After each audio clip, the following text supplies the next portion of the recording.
Hi guys! Welcome back to this Cookworks.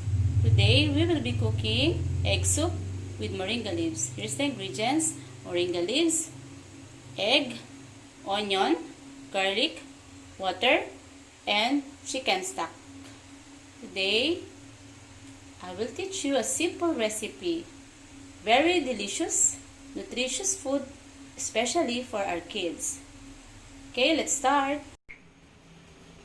In a hot pot, let's saute garlic, onion,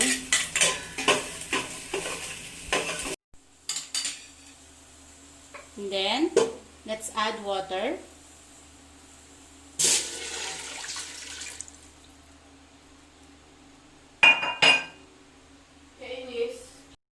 And now it's boiling. Let's mix the chicken stock. Bring to boil. It's already boiling. Now let's add the egg. Let's stir.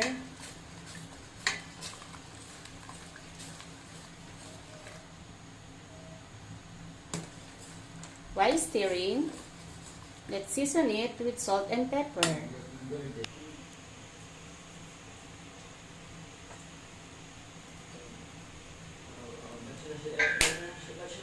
Finally, let's add the moringa leaves.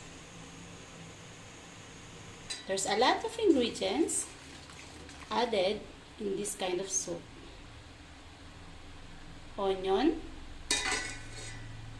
It has also vitamin, especially the eggs and the moringa. Sometimes moringa leaf called as a drumstick tree.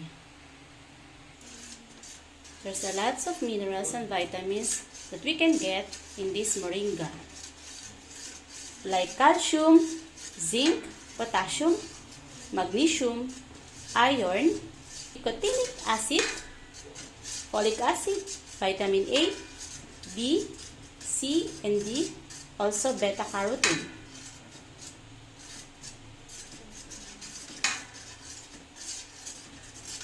Okay, it's time for us to serve.